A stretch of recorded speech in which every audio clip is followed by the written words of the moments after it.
There we go. We are live. Ladies and gentlemen, welcome back to the final whistle. Football is coming home here on Relaks Radio. We are discussing all things Euros tonight, or this afternoon. It feels like an evening already. I'm that buzzed for tomorrow.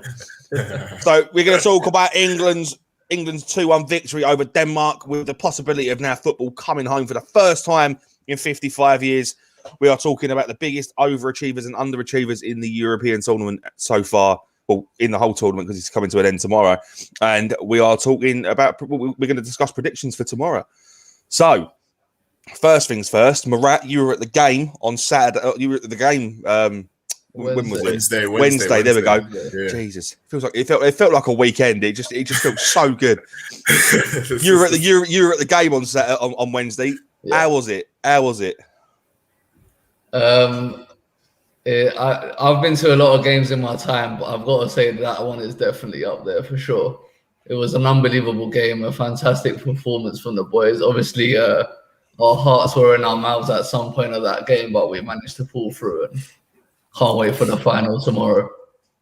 Yeah, I mean, obviously, like the performance that we had was incredible. Obviously, we everyone's hearts hit their stomach when obviously Damsgaard scored that free kick half hour in, but 10 minutes later, I thought Raheem Sterling got the goal, but it turns out it was an own goal.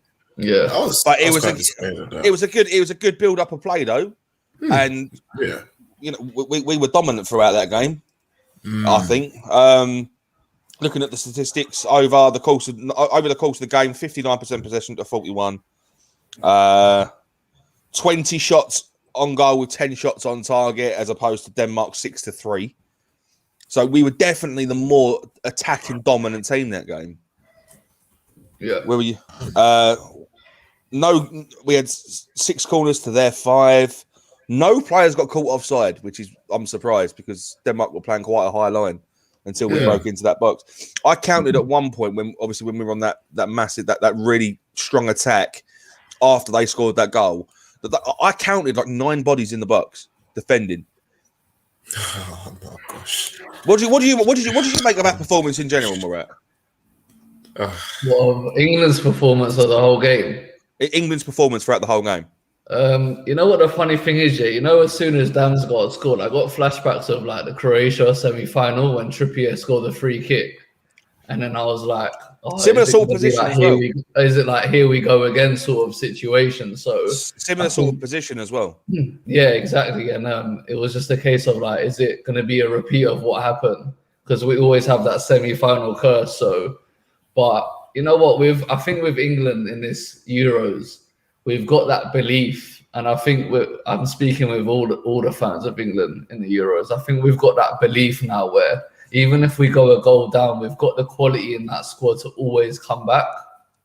And as much as I was nervous, I knew if we got a goal before half time, or at least a decent response after the goal went in, I feel like we could have got back into the game. So I think, like I said, it was a great performance from the boys. We had to dig in deep. We showed character, which I think is very important, because I remember Roy Keane saying that if they did go a goal down, are they going to bottle it, or are they going to show character? Like, do they want this? And they did exactly that. And Harry Kane linking up with Bukayo Saka, who made a fantastic run just onside and then squared it, obviously, towards Sterling. But it was an own goal. But at the end of the day, you still got to have that move. And for Saka's delivery into that box as well was fantastic. So it left KO with no option but to put it in the back of his net. And obviously, I'm sure he knew that Sterling was literally right behind him. And I got to give Sterling a massive shout out. For me, hands down, he's been the player of the tournament, not only for England, but I think in the whole tournament.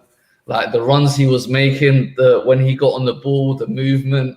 Like when Sterling was getting on the ball, I feel like throughout this whole tournament, you know that something is going to happen. Like you're literally on the edge of your seat. So I've got to give him a massive shout out. But yeah, the whole team were fantastic on the night. Obviously, I think with Damsgaard's free kick, I think Pickford was a bit unlucky. I feel like maybe if he was a few inches taller, he would have got there. But it's just, me just saying that. But honestly, it was a great response and it was a fantastic performance from the boys, and hopefully we can put in a performance tomorrow as well. Yeah, Yes. Kingz. What about you, mate? How did you feel about it all? Do you know what? Yeah, watching because I was working the same day as the match. Like, I could only be able to watch the game within fractions, so I didn't get to watch the whole thing, but I watched a good portion of it. So based on what I could see, there were some chances where it was like I understood the whole tempo of play. So they played incredibly defensive, given the fact that it's a semi-final. They're not trying to give anything up. But I was talking about this to a friend of mine, because a friend of mine, she had said, I was watching the game. It just didn't feel like they were like, trying to go for it. Like, it didn't feel like they were trying to apply pressure the way that they should have in the semi-finals. There was no fight. That's what she was saying. So I was like, what do you mean? And obviously, as I was watching the game, I could see the different tactics that were going on, the types of plays that were going on. And to be fair, she did also say that maybe it's because she did also say, more time, my viewpoint from football is not that great because I don't watch football like that. But based on what I could see, that's how I felt. And I literally explained to her, I was like, okay, cool. Look at let me explain it to you this way. I saw the tactics, I saw the rate of play, I saw the passing and cutting, I saw the pressure being applied against the back line. But at some points, there wasn't enough of it, if you get what I mean. Like, there were some opportunities that were being created, but it wasn't, some opportunities were created, but some weren't acted upon. Like, for example, I think there was even a point when Harry Kane messed up a whole opportunity. I think it was meant to go to someone else. I can't remember who it was meant to go to, but Harry Kane took the ball instead, and then it was like, what are you doing? Like, no, why? And, fumble. So I saw a lot of pressure being applied from Sterling. He'll get the ball, boom, boom, boom, go at the defenders, pass, move. Some passes were being misplaced, but overall, I've got to say the boys did well. Even though our chances weren't being created the way they need to be, the boys did well. They really did well. So yeah, they did 100%. They did. I don't even think they put 100% in. I genuinely believe they put 110% in. Yeah. That ball was up. That ball was more in the Denmark half of the field the whole game. Yeah, literally. Than it was in ours. And it's a new style of football that we've seen from Southgate this time. Obviously, like we're very much used to Southgate giving the orders to kick the ball around for 60 minutes and then bring Grealish on and then score goals and win. This game, from the onset, we were just pressing and pressing. We didn't have it. The thing is, we had nothing to lose. We've had nothing to lose this whole tournament. No one expected us to get this far. Which is true. Everyone wrote us off when we drew Germany in the round of 16. People thought that Germany were going to turn us over, but of course, the Wembley crowd, the England home crowd, getting behind the team, singing "Sweet Caroline" at the top of their lungs, telling Southgate, they still turn him on, and they can make him whole again, and all. You know how it goes. The Atomic Kitten, of course, Kitten song that's been adapted into the UK national anthem. I genuinely believe that Southgate needs to be knighted if he wins this tournament. No, he does. No, 100%. I disagree with you. Knighted, come on, man. Knighted, come on, man. The reason why I say that, as much as I think Southgate is doing a fantastic job, like I've said before, like the squad that he has, let's be honest, man, you got to be getting to the expectations are always going to be high. Okay. Let me answer you this, right?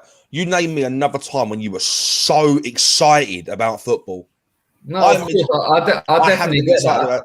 I definitely get that. But like I said, I feel like with England's squad, we've always had a few world-class players. We were just missing something. Yeah. But I just feel like with the squad that he's got now going forward, I think this is just hopefully going to be the start. Like, look, we've had a fantastic run in the Euros, which, like Josh said, obviously after drawing Germany, not a lot of people expected us to get this far. But I think we should just enjoy the moment. It's going to be a fantastic day. Obviously, there's a lot of pressure on them players, but if they go out there, they play their game, I'm sure that result will come. But I think this is just a warm-up for the World Cup next year as well. There's a lot more.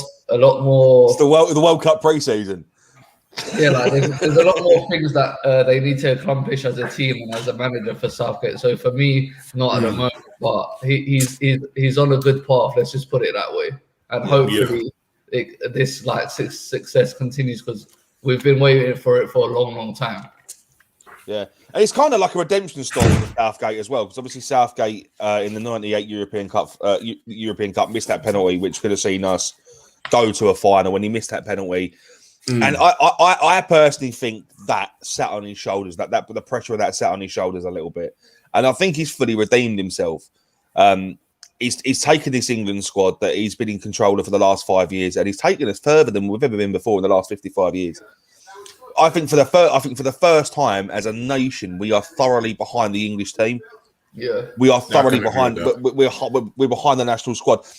There have been times before, obviously, before the Southgate regime, that it was we'd enter a tournament and we'd be like, yeah, okay, it's just another tournament. We'd cheer the team on, but we would never really expect him much. And in all honesty, we shouldn't expect anything from this final. It's going to be a tough game, and I don't want people getting disappointed that if we do lose. I don't think we are going to lose, but if we do lose, people are going to feel heavily disappointed. Just remember, no one expected us to get this far. We are the biggest underdogs. Our biggest enemy is ourselves. And if we let the pressure get to us, we're not going to perform. Indeed. We seriously need to just chill out, take the game as it comes, and play football. Play the same football tomorrow as we did against Denmark, and we should be absolutely fine. Absolutely fine. However, we'll come back to the conversation a bit. At the moment, we're going to take a short break here on Relaks Radio. If you want to get involved in the conversation, you can do so by calling us on 07852 473 473. We are live on Twitch, Twitter, Instagram, and Facebook. If you've got any comments, leave them down below, and any talking points we'll bring up and talk about live. So you're listening to the final whistle here on Relaks Radio. We'll be back after this short break. Good morning. One of the easiest ways to increase your net worth is to ensure that you have higher cash flows. And one of the easiest ways to do that is to not buy things on hire purchase, not buy things over months and months because you can't afford them now, but you want it. It's kind of that delayed gratification. Rather than buy that couch, that car, that stereo, that computer, whatever item, and pay it off over 12, 24, 36 months at an interest rate, rather invest that money, make do with what you've got, and then after 12, 24, 36 months, take the money that you've now invested and buy that good.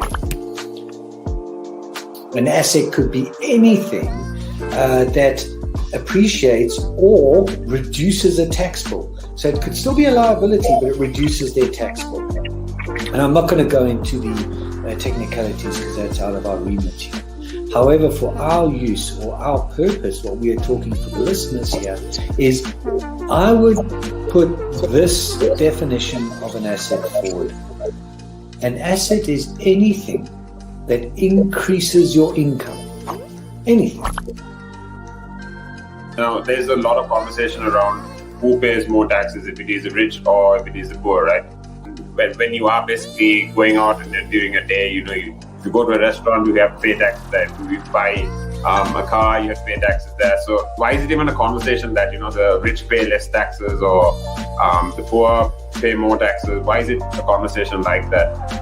Because it's true, the rich generally pay less tax. A rich person walks into a Tesco's or a Sainsbury's, they're not going to get a different bill than another person, right? They're still going to pay the same VAT on those goods. They're still going to pay the same thing. So that's all the same. However, the differences come in if you can pay yourself from your own company, you can structure it in a way that you pay less income tax through paying a bit of salary, paying dividends, and so forth, and then also deferring income. Also, your pension payments or contributions can be different. So that increases your tax sort of gap, if you want to use it that way. Where a PAYE person just gets paid salary and bonus. And now those are the most highly taxed sources of income in the UK, definitely, in the UK.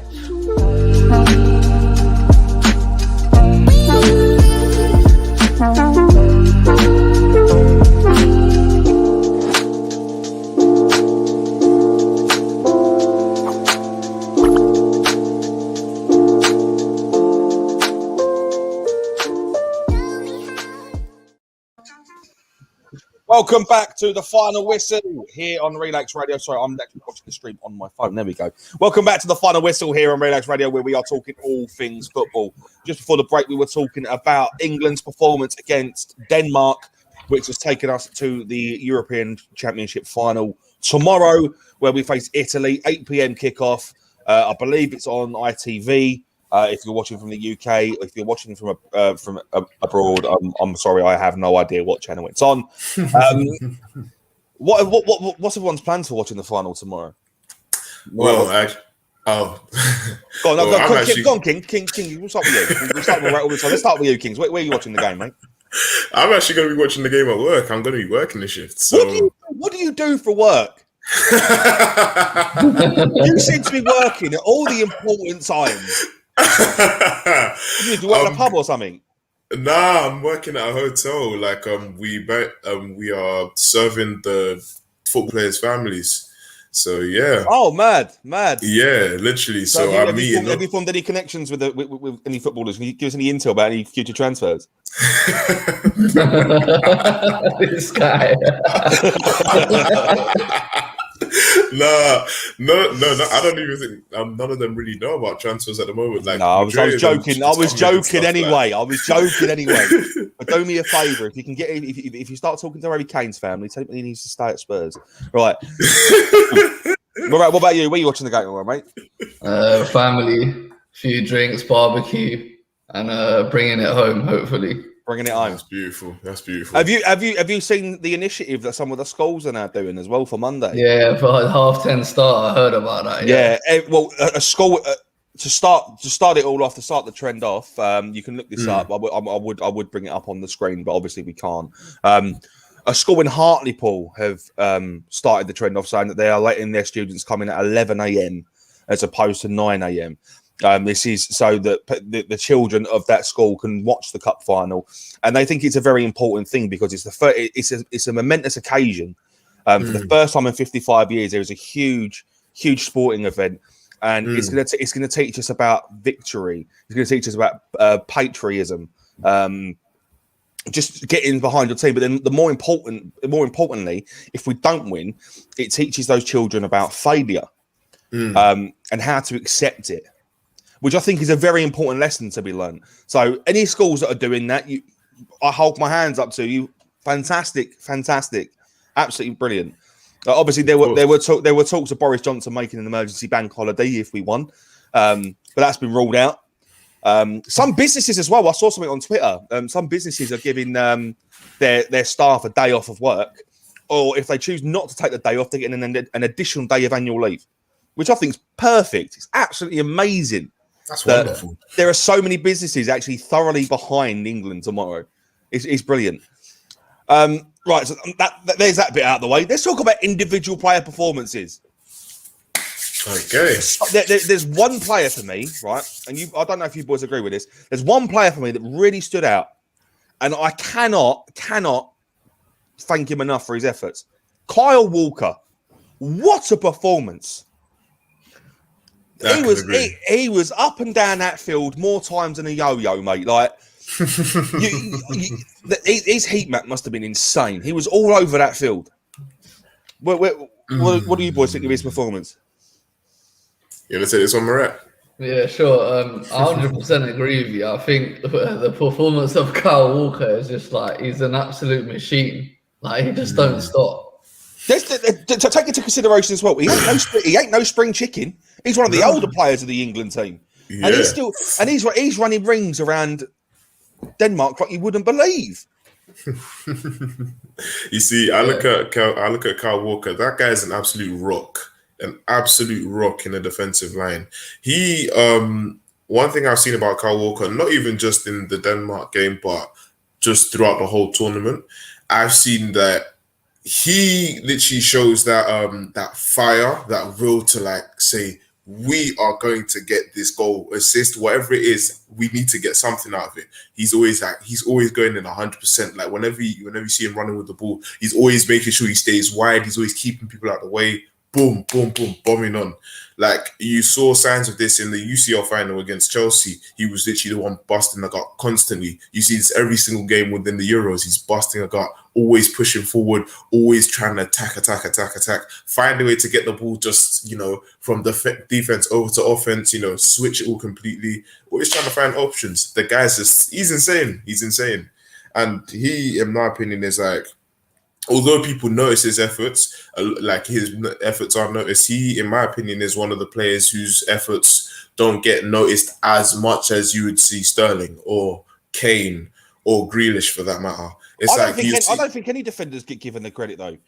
I mean, obviously, we've spoken about Roberto Carlos a few times, and we've spoken about Slabhead being Harry Maguire, but I don't really think, other than that, think the defenders really get the ratings, and I think Kyle Walker was a really, really crucial part of that victory. I think he played out of his skin. He's 31 years old and he's playing like that.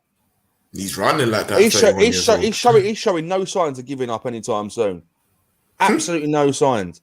Fantastic performance, Murat. Do you see him playing a massive part in the final? I say yes, 100%. Yeah, 100%. I think for me, I would go a 3 at the back against Italy. If I'm completely honest with you, I think with him being at centre back might be a bit more beneficial for us, obviously. But then again, if they start Immobile, he's not really the quickest. 4-3-2, 4-3-2-1, 4-3-2-1, mate. 4-3-2-1. Yeah.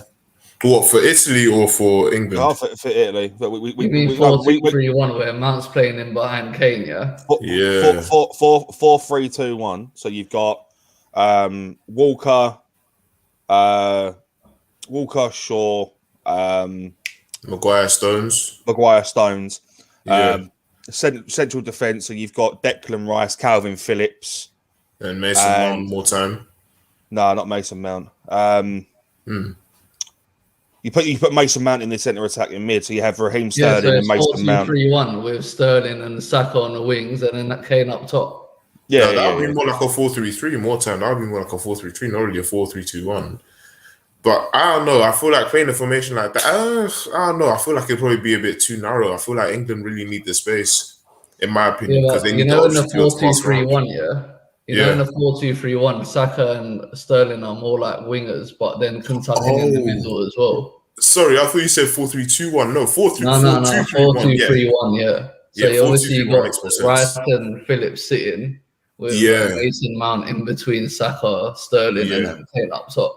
Oh yeah, that in itself, like especially with the attacking option, that in itself is it's almost like you'll be able to move anywhere you want to move, and you can also move just as a section. Especially like with Mason Mount, I think he's got more like a free roam role in that position, and he will obviously come deep to get the ball to give it out. Mason Mount had a blinder against Denmark as well. Yeah, I don't think he had a blinder. He didn't have his best game, but he wasn't bad as well. He wasn't. From what we've seen of him, obviously he was late training with the England squad after a positive COVID test, and he come back into the squad with no training. He's come back. I mean, he did what Harry Maguire did in a sense. Like Harry Maguire really played out of his skin the first game back. Mason Mount the first game back played out of his skin, and I think this time he didn't play as well, but I still think he played exceptionally well for the pressure on him. What I really want to talk about though, the tactic that was brought on. Grealish was brought on in the second half and then taken off after extra time, and Trippier was brought on. I personally think it was a good move for two reasons. Bringing Trippier on really solidified that defence and helped to secure that lead.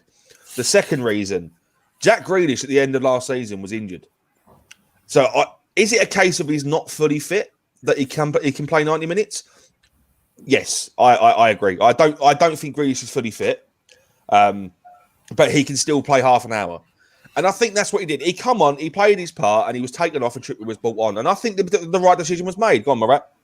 Before we get into that, I just wanted to give a special mention, like I said before, to Raheem Sterling for his performance. Because I think sometimes that goes under, like, obviously Kane got the winner, but Raheem Sterling for me was unbelievable. Like I mentioned before, the runs that he was making, he was causing a lot of problems for Denmark. When he would get the ball, you could tell that there was 3 or 4 players trying to mark Sterling and really causing a lot of havoc for that defense. And honestly, I think, like I said before, Sterling has been fantastic, and hopefully he can bring that form into tomorrow's game. But in terms of what you was talking about with taking off Grealish, I don't think it's a case of him being fit or not. I think for me what it was that it was a tactical move, and I think it was the right thing to do, just to put another body.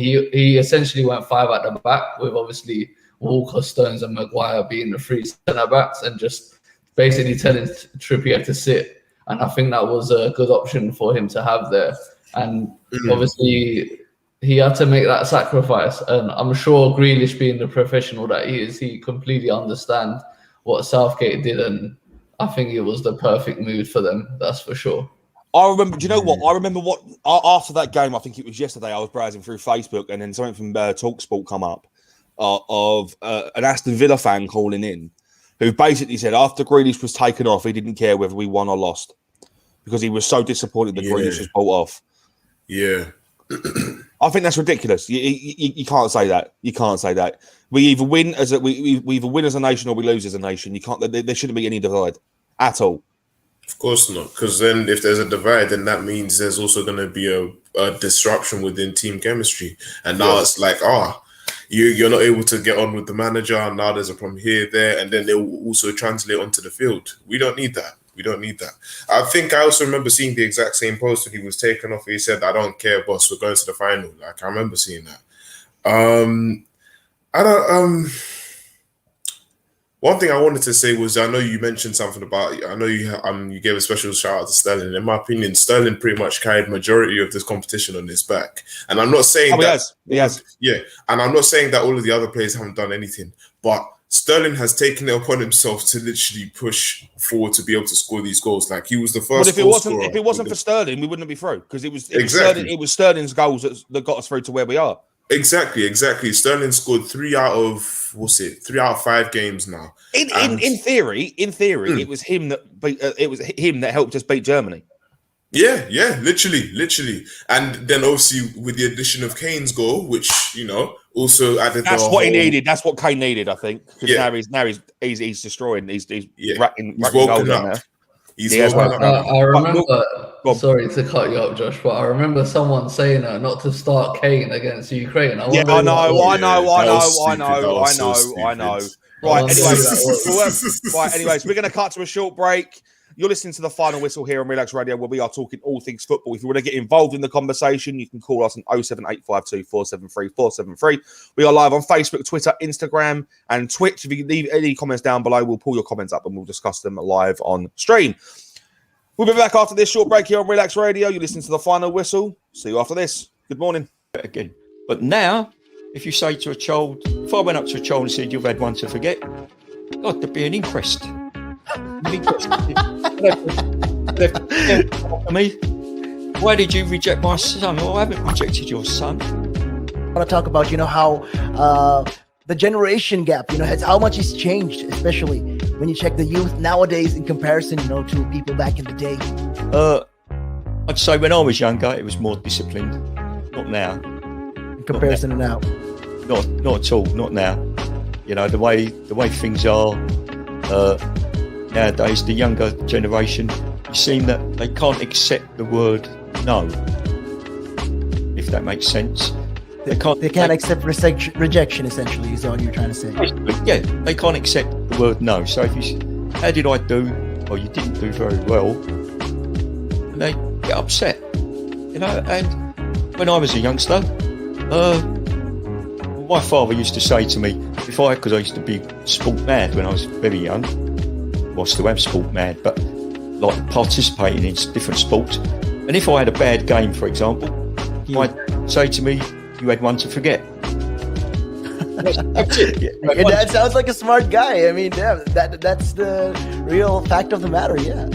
You know, he said to me, "You had one to forget. Get over it," and that was it. So I dust myself down and do it again. But now, if you say to a child, if I went up to a child and said, "You've had one to forget," God, there'd be an inquest. An inquest. For me, why did you reject my son? Oh, I haven't rejected your son. Or daughter. I've just told them that they need to buck their ideas up.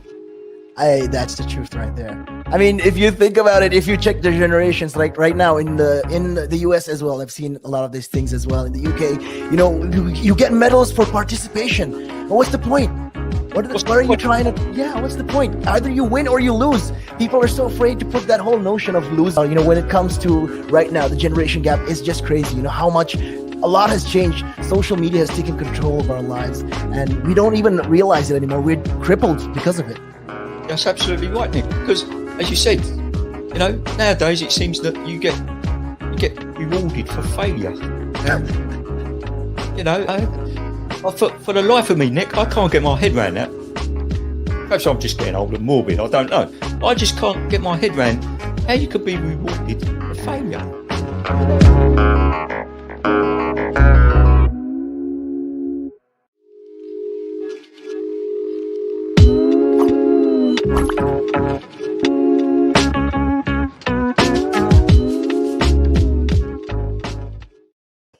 Welcome back to the final whistle here on Relaks Radio, where we talk all things football. Just before the break, I got called out by Murat for saying that Kane shouldn't start against Ukraine, and I've eaten my words massively. If you want to get involved in the conversation, you can call us on 07852 473 473, or you're live on Twitch, Twitter, Instagram, and Facebook.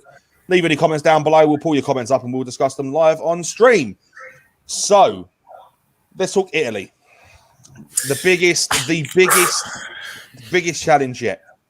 We go into this game as favourites to win at 4-5. Italy are 1-1. We are favourites with a high seeded team left in the tournament. Murat, how do you fancy our chances, mate? For me, if Italy play the way they did against Spain, I think England will have a easier chance of beating Italy. But if the Italy that played against Belgium and all the other teams leading up to the Spain game turn up, then it's going to be a very close game. But like I've always said, I do think whoever we get, I think we will win it. So hopefully, I won't be. I'm glad you actually mentioned the Italy that turned up against Spain, because let's not forget their performance against Spain didn't really make him stand out as any kind of threat. It was a very, very close game between both. I don't think it was a close game at all. I thought Spain were the better team. Spain were very unlucky, very lucky to go through. I mean, Chiesa, I think with especially me, I know he's a fantastic player and he's got that bit of quality to just cut inside and then pick that corner out. And it was a fantastic finish from him. But overall, I really do feel for Spain because they were the better team, and I got to give a special mention to a young baller called Pedri, who plays for Barcelona. He, for me, was absolutely fantastic. For the age that he is, he reminds me a lot of Xavi. Like I've said in previous, I think I said it in the last one, or was it the one before? He reminds me of Xavi a lot, and he showed his quality in the when he was getting on the ball, the flair that he's got and the passes that he picks out. For me, he was fantastic. And another unsung hero in that team is definitely Busquets. I felt like literally everything went through Busquets, and you can tell the quality that Busquets has and how underrated of a player he has been for so many years. But he was literally making everything tick for Spain, and I felt sorry for him because I feel like if they had a better striker or one better winger, they would have won against Italy on the day for me. Yep. Kingz, where you at with that, mate? You know what? Yeah, I completely agree with Murat. And I've been talking to a lot of people about this, and I've said Italy have pretty much shown their dominance throughout the whole of the tournament up until they played against Spain. Now, in my opinion, the reason why I feel like that's such a pivotal standpoint or pivotal factor is because Spain were capable of exposing what Italy couldn't do against them or couldn't do against a good defense, and that was being able to find avenues in order to be able to attack. Now, I know Italy are definitely capable of being able to strike first and strike hard, or they're capable of just being able to push and press a defense.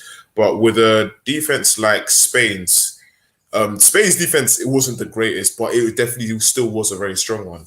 And Spain were capable of being able to expose Italy for where it was that they were. So because Spain were able to clock on and did get unlucky, sadly, I feel as though, how do I put this? I feel as though that coming up to the England game, I feel like it could be anyone's game, if I'm honest, because I liked Italy when it came all the way up I liked Italy when it came all the way up until to Spain. Like, I watched the highlights. Another person that people don't give enough credit to is Alvaro Morata, and I'll be honest, maybe it's because I have some sort of personal like for him because I've seen his journey. Like, he's bounced around so many different teams, but I like Alvaro Morata. He played very well this tournament, and I feel just like before, Go on. And I feel like he wasn't given enough credit. Although yes, he did miss the penalty, which is quite again also unfortunate.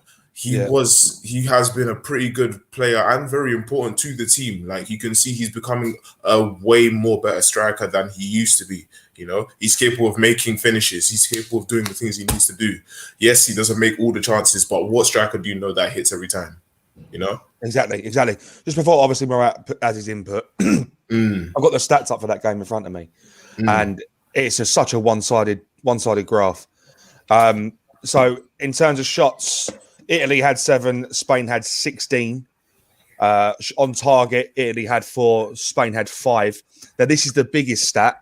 In terms of possession, Italy had 29% possession to 71% by Spain. I'm not surprised though. In terms of passes completed as well, Italy had 387, Spain had 908 passes completed.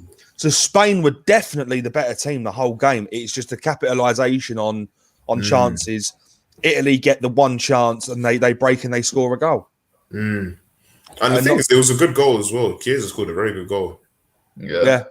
I think briefly touching on Morata as well, I feel sorry for him because you can tell he has that quality, but he's just so unlucky. Like, only Morata can go from a hero to a villain in the same game. Like, literally. As much as I feel sorry for him, in a way, like, he's playing for a massive club in Juventus. I don't know who he's at now, if he's at Juventus. I think he is.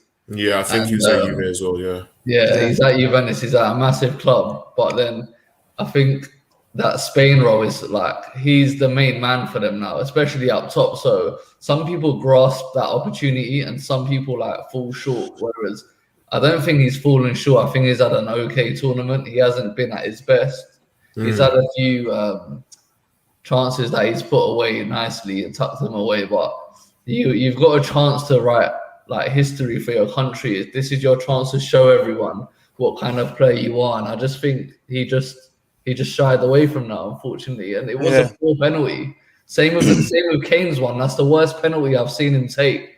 And you know how many penalties he scores. That's the worst one. And we got I said from the moment he stepped up, I said he's going to miss this, and he did. But he converted it, and we got the goal.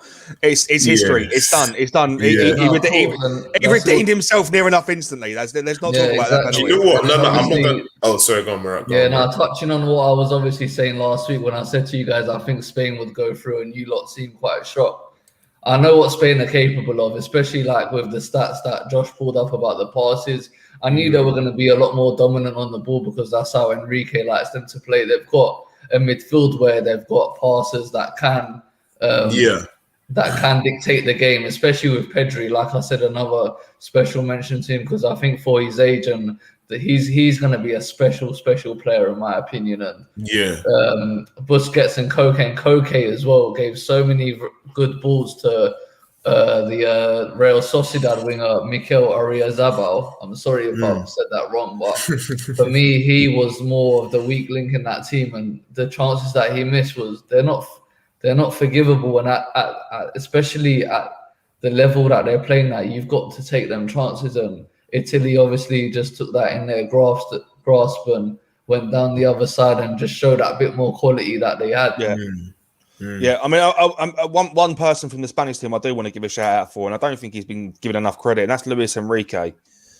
He's been in charge of the team for 2 years. He's taken them to the first major tournament in that time. His first major tournament, and he comes up as a semi-finalist, with a really, really dominant display. He was very unlucky to not be in the final.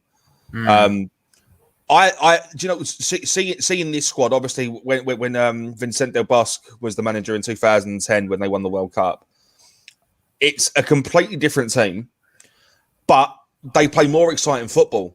I think from the 2010 squad, they play more exciting football, and I just think that it was such a joy to see them do well.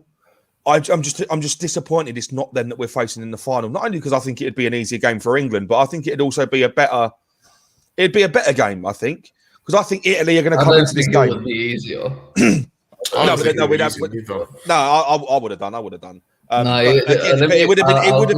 been more. Why, I feel like we obviously saw Spain's game plan is to keep the ball, and I don't think England have the midfielders to press that, because when you press that sort of game plan, you leave you get left very exposed.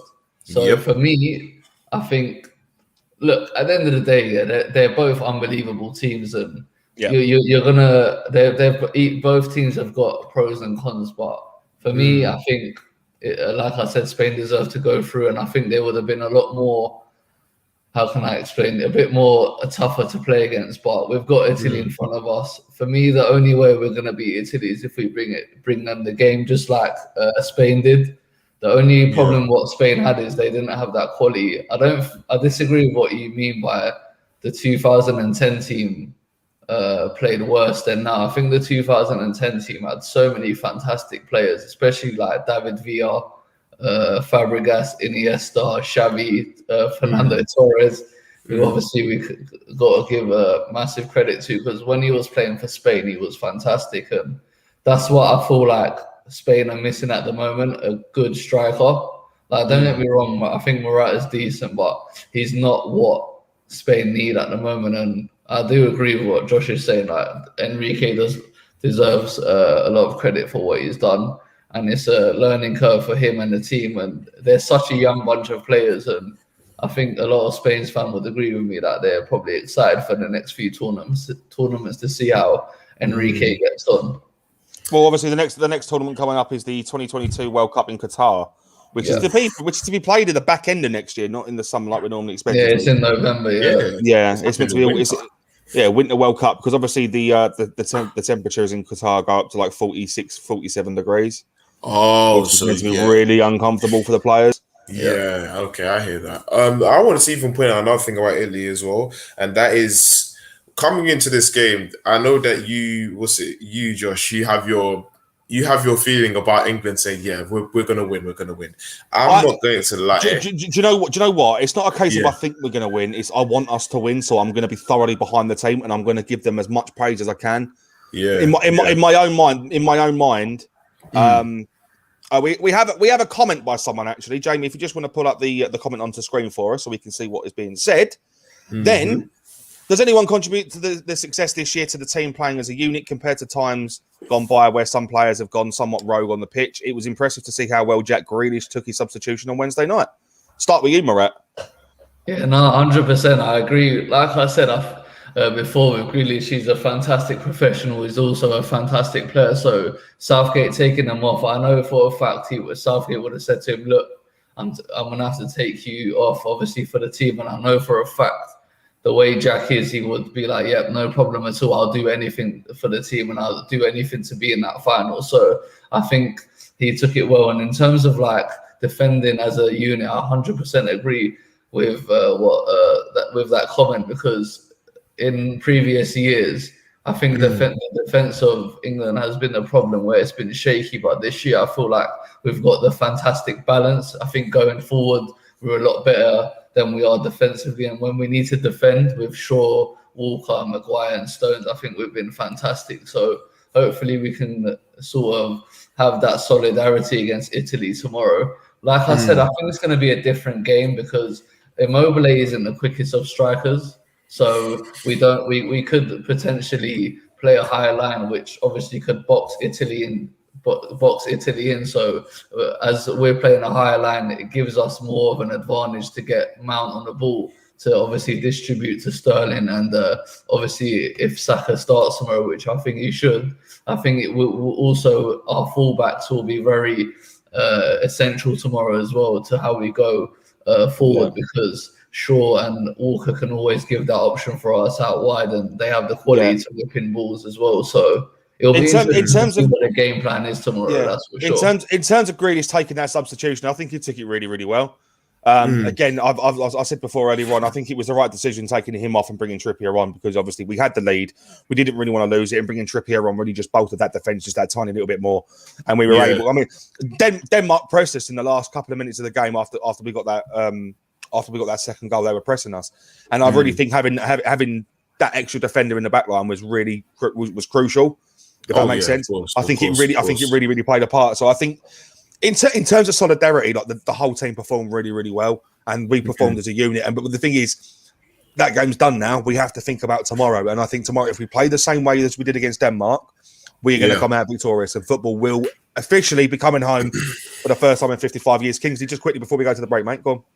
All right, cool. There was one thing I wanted to quickly point out with the as I was talking about England and Italy. The reason why I pointed them out is the fact that with the defense, like Murat has already pointed out, I'm very aware that our defenders have definitely become a lot more experienced. Although, yes, one of them I'm not really favourable of, and that is the £80 million fridge.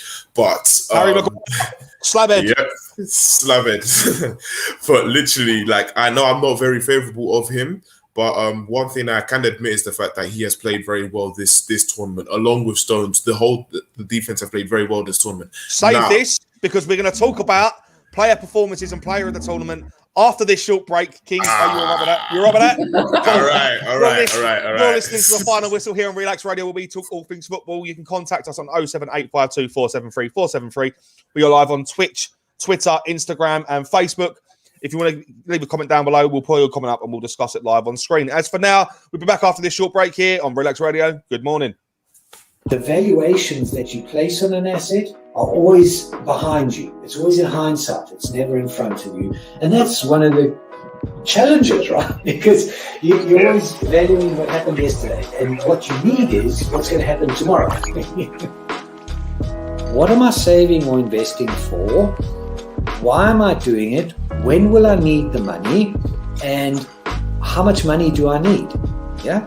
So that's quite important, because when you're looking at your net worth, you got to start with saying, well, what do I want my net worth to be, so that there's a goal, and then work backwards. How do I get there? And if I can start with £50 or $50 a week, if I save that every week, and you can go online and use calculators online. I don't have to teach you the maths behind it, but you can say, okay, and if I get a 3% return and I put this away for how long will it take to reach my goal? And that's called just this basic cash flow projection calculations. And it's what we use in financial planning all the time.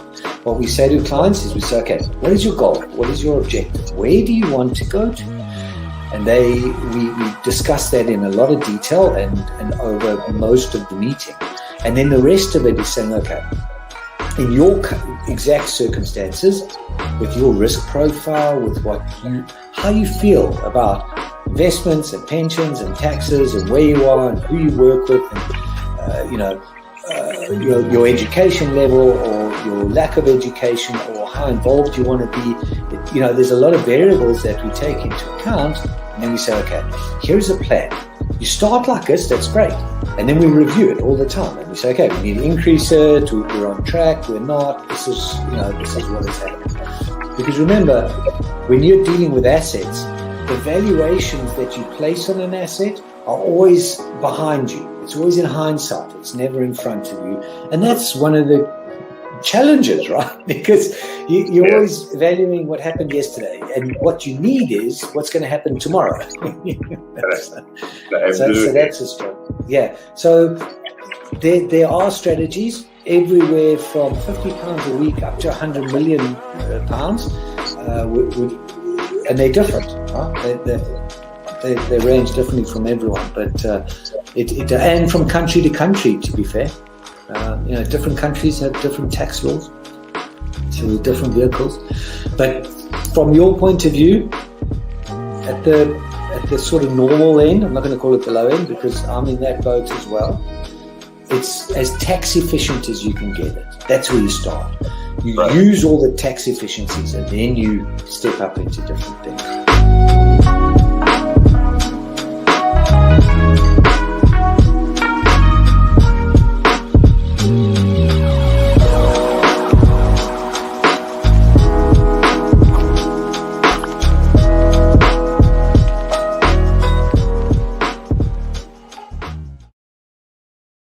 Welcome back to the final whistle here on Relaks Radio, where we talk all things football. We are currently discussing the Euros and the fact that England are finally on the way to bringing football home for the first time in 55 years.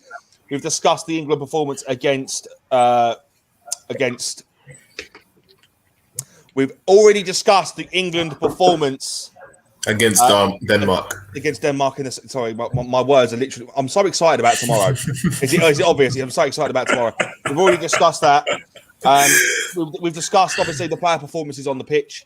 Yeah. Now we're going to talk about the underachievers and overachievers in the tournament so far. We'll start with the underachievers. For me, I think the biggest underachievers are probably Germany. I think, in my opinion. It's hard for me to say that, obviously, because they come up against England in the round of last 16. But Germany have always been a strong side in these kind of tournaments, and I think for them it'd be a disappointment if they didn't get further.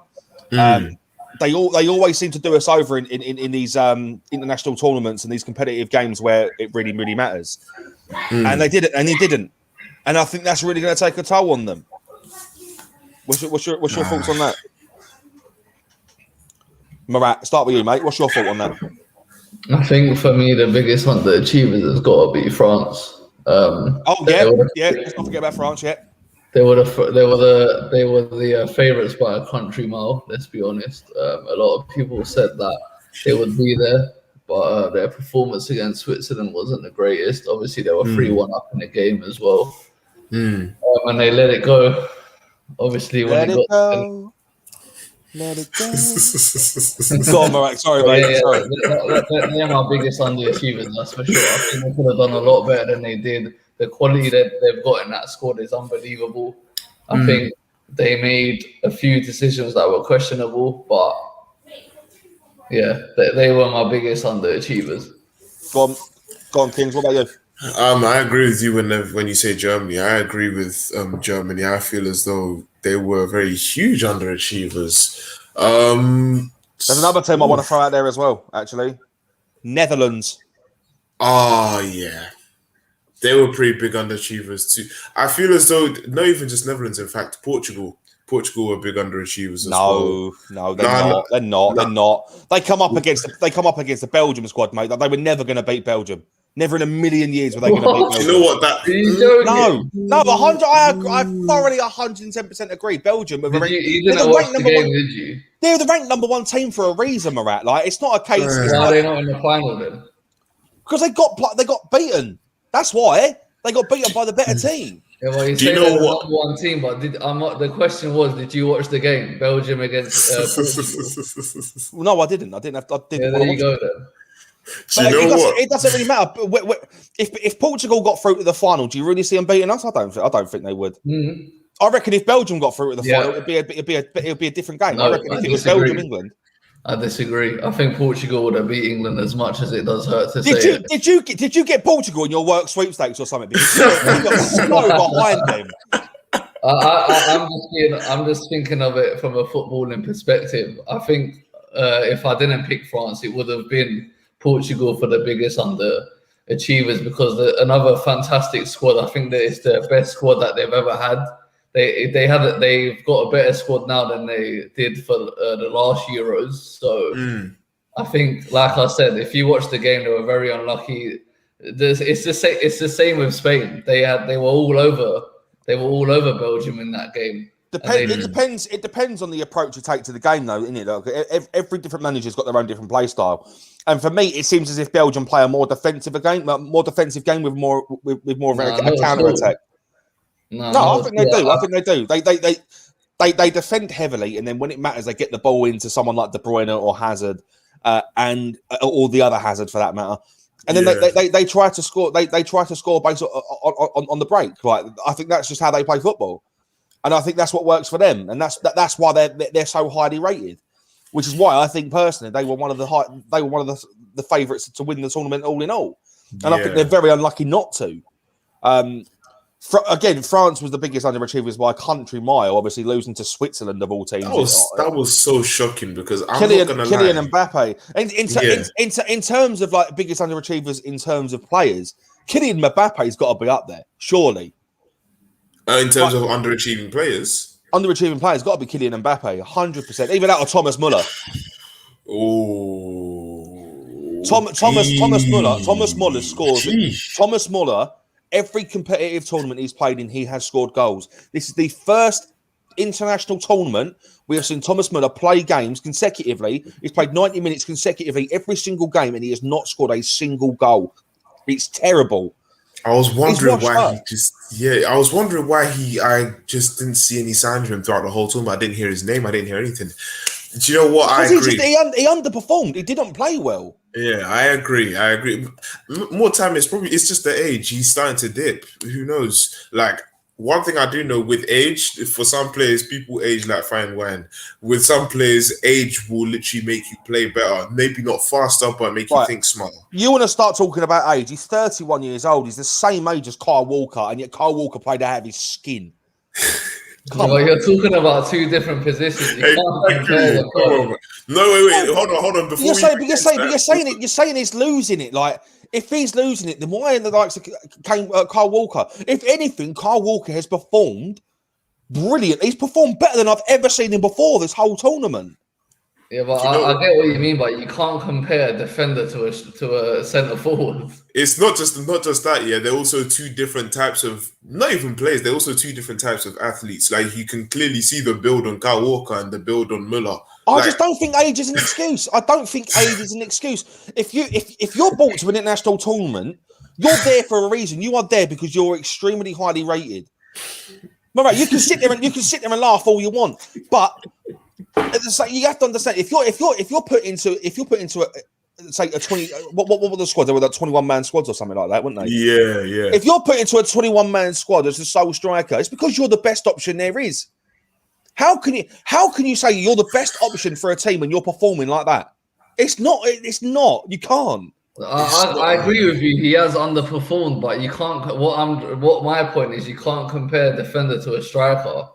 I'm talking in terms of age, mate. You're talking about the dip in performance. Yeah. Regardless of the position you play, he's a striker. He's known to score goals, and yet this is the first international tournament where he hasn't done anything. Yeah, but you got to remember, the sides that Muller has been in the previous years is a lot different to the side that he's in now.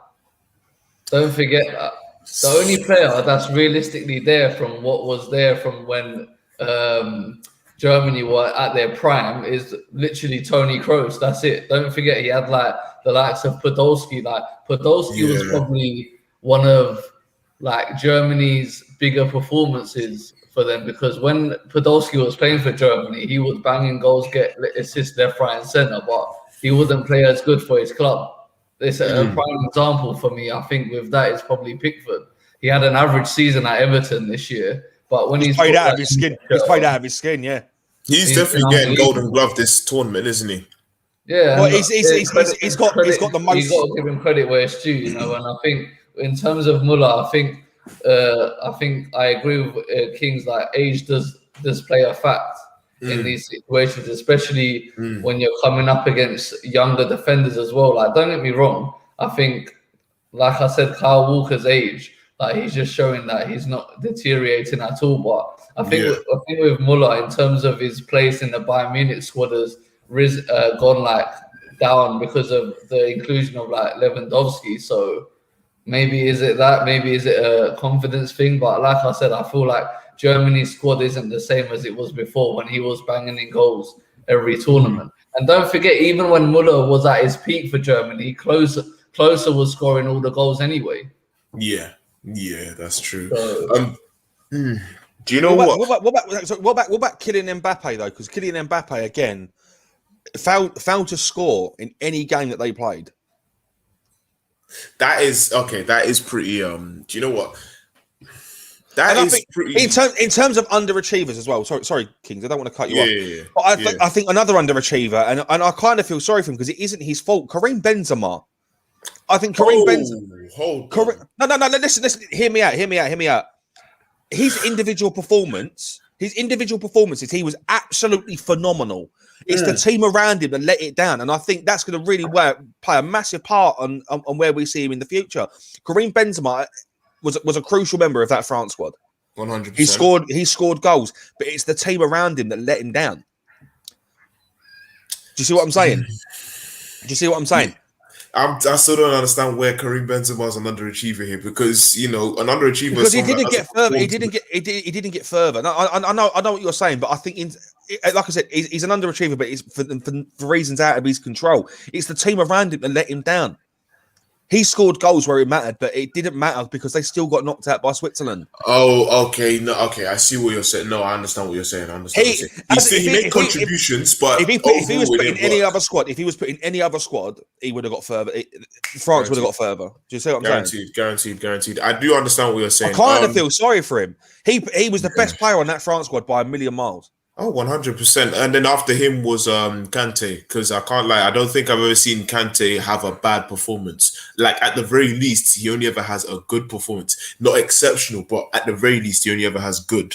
But Karim Benzema, he basically took that same fire that he had playing for Real Madrid. Yeah. And then this Murat, he's 33 and played better than Muller.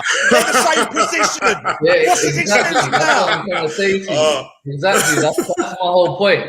You have to compare a centre forward to a centre forward. You can't. I'm comparing centre forward to centre forward. Thomas Muller didn't score a single goal. Karim Benzema did, and he's older. Yeah, but come on, man. Look at the quality that Benzema's got behind him. Where's your defence?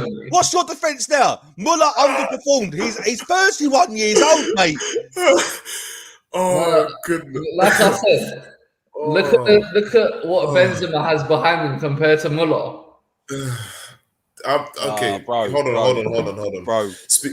And there's another name I'd put in front of Kante for France as well. Pogba, when he puts on a France shirt, is unbelievable. He's unplayable. He's unplayable. Very big. And when you put a player like Pogba behind you, that's always going to pick you out. And then you've got someone like a 35 or however old Kroos is, who's pretty much finished, which you can already tell because Germany was so bad this year. So are we in agreement that the biggest underachievers in this tournament are France? Germany, not France. I'm siding more with France. I'd say France more than Germany. I'm siding more France. I mean, Germany would have expected to get further, but they come up against us and we're finalists. Like that, let's just put it that way. We deserve to be where we are. Switzerland, no one really expected them to knock them out. King's, quick before we go to break. Before, because we were talking about age, and seeing as we're on the topic of age, I wanted to quickly go back to my Italy point. Quickly. I'll go quickly. So, listen, I want to go back to my Italy point. So, in comparison of both defenders, yes, we've got young defenders, Stones and Maguire, and we've also got older defenders in Chiellini and Bonucci. Now, the difference in between these two defenders is the IQ. Yeah, they're not as fast, but the IQ is what's going to separate those two defenders from how the game's going to go. Do you get what I mean?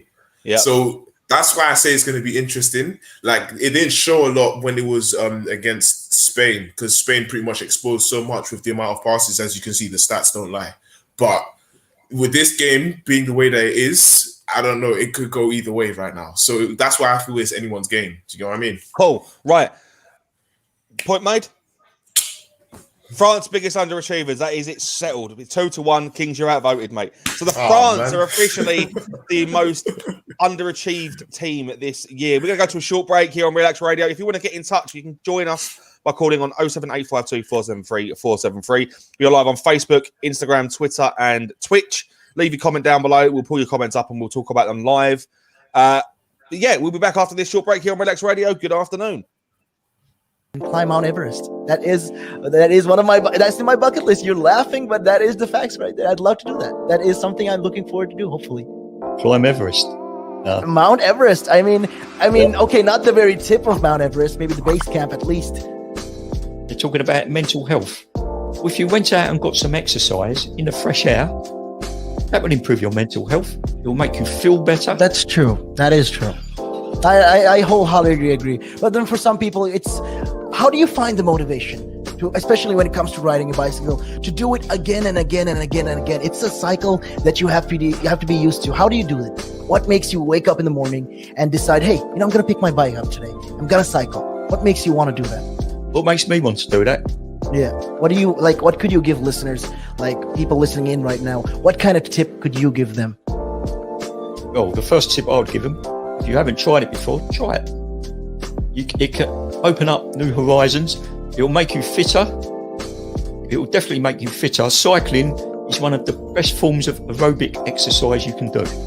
It sounds like, I mean, if you think about it, yeah, it sounds like great fun. Because what essentially you're trying to say is also at the same time, when you, if you look at it from this perspective, with regards to mental health, especially when you look at it with mental health, this is another way to fight it. I feel like you go outside, you meet more people, you interact with, socially, you will interact with more people, and you're keeping fit, you're making connections, you're breathing in the good and exhaling the bad. I feel like that's a great thing right there.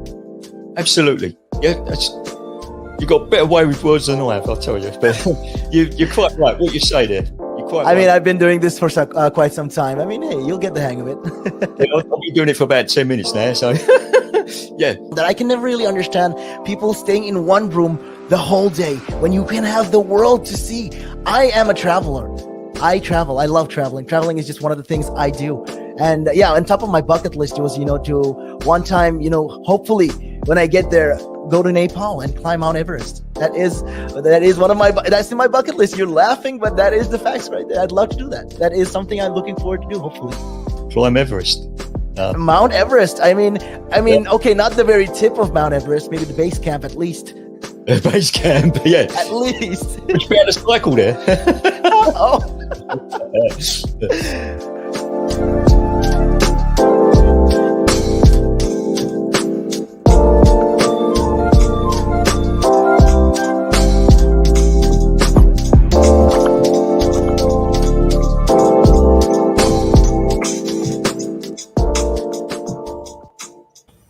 Welcome back to the final whistle here on Relaks Radio, where we are talking all things football.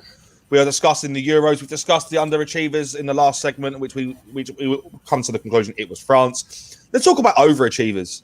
Now, one team I'm going to throw out there, and it's not even necessarily because of their performance in the last 16, but just because they got into the groups to start off with, and that's Scotland.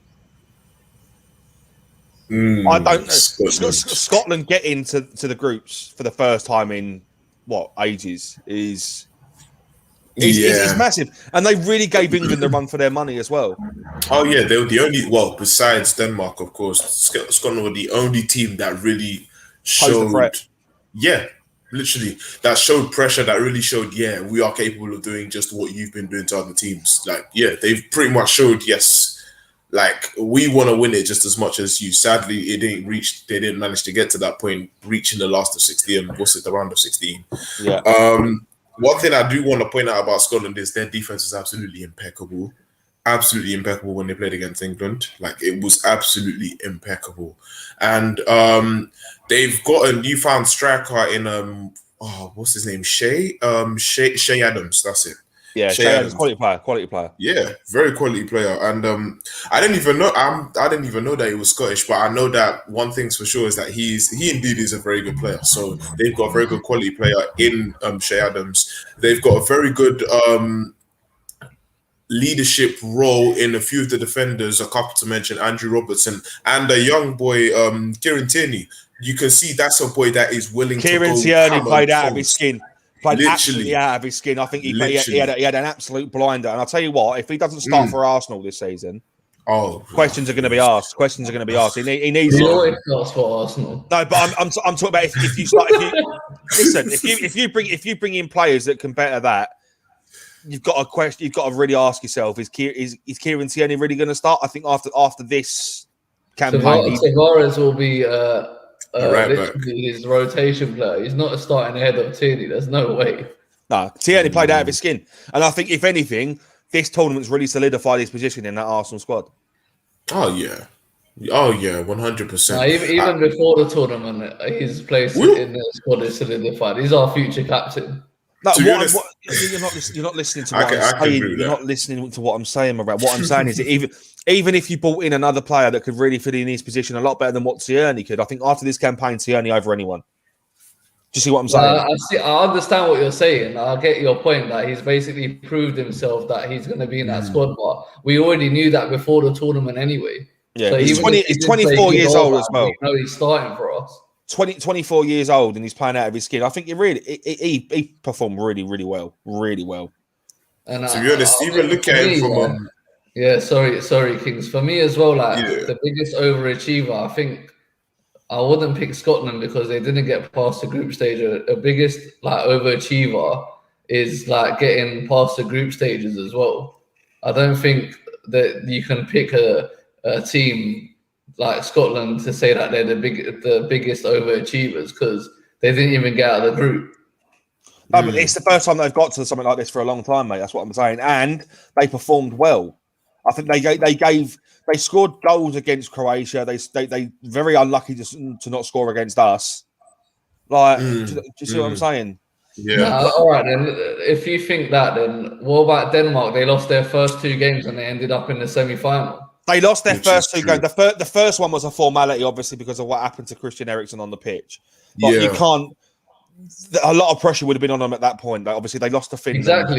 Exactly, and then look at they got to the semi-final of the Euros. But I think in terms of what they went through and what they were playing for, they were playing for Christian Eriksen. They weren't playing for Denmark. They were playing for Christian Eriksen, man.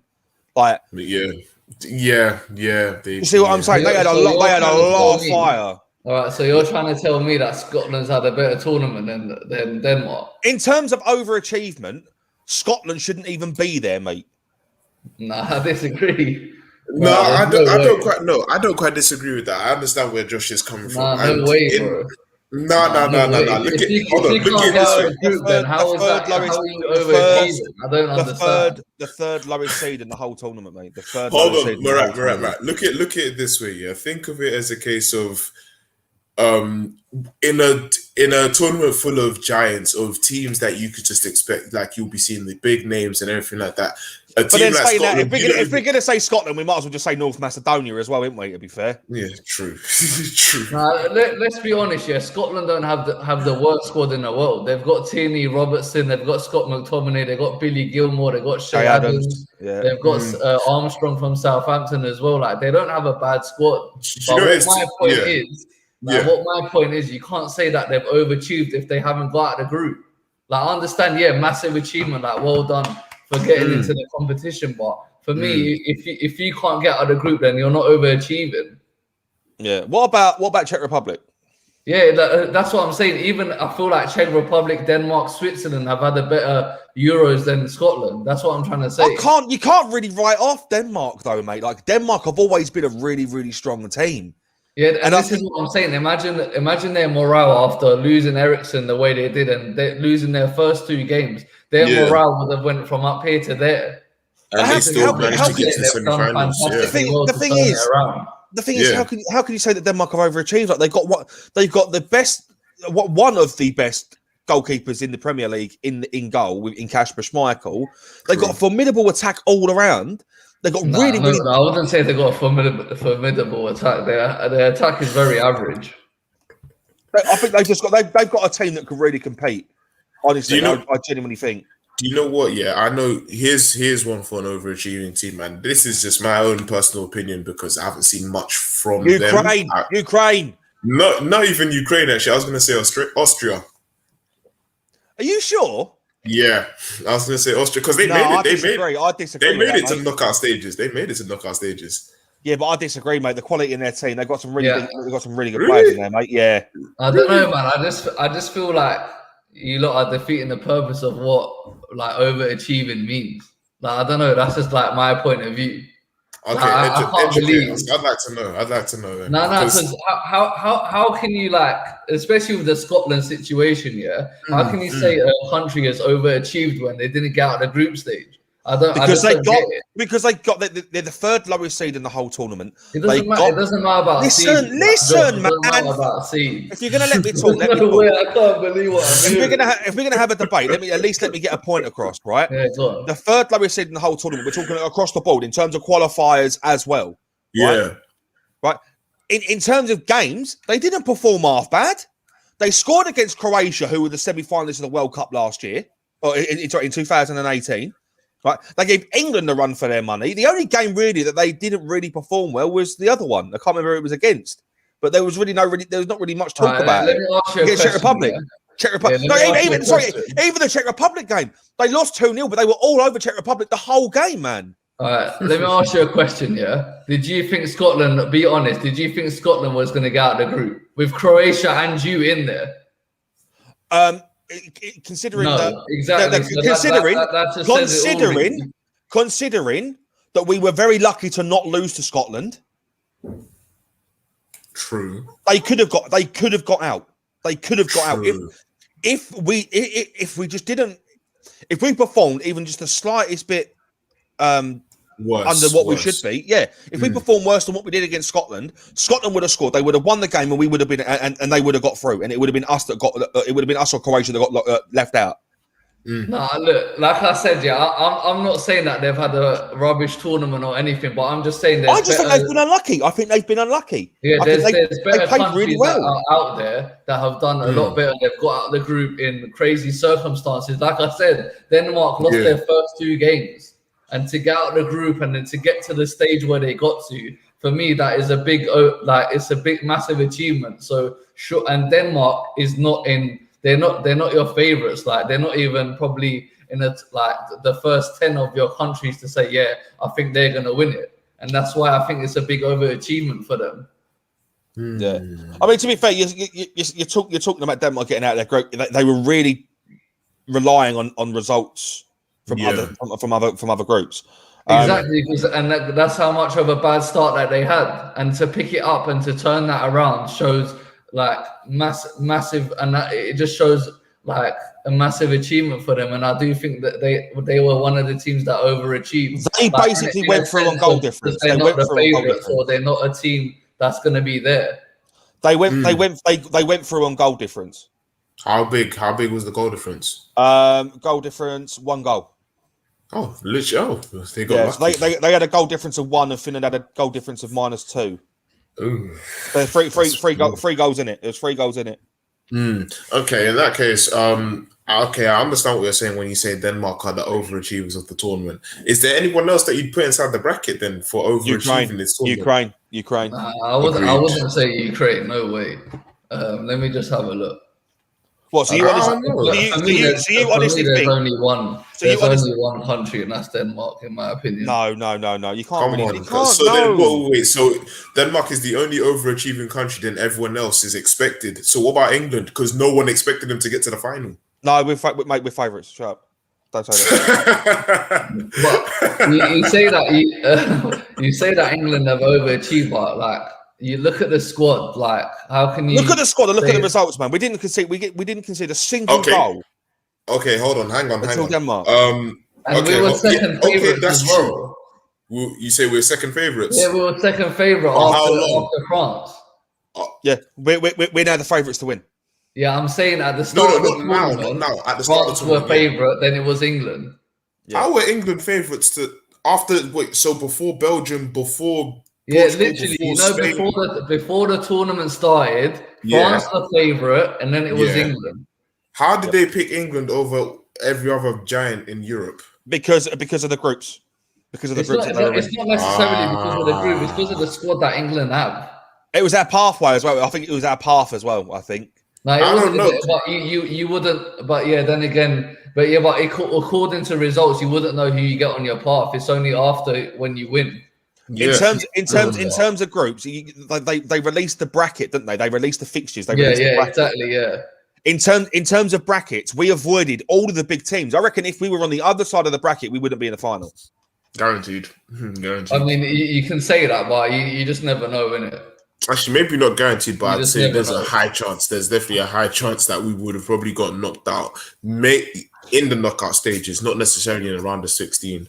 But I don't know. I would put England in the overachieving stage, mainly because of the fact that, yeah, sure, we were favourites, as you have pointed out. We were second favourites after France, which I didn't actually know.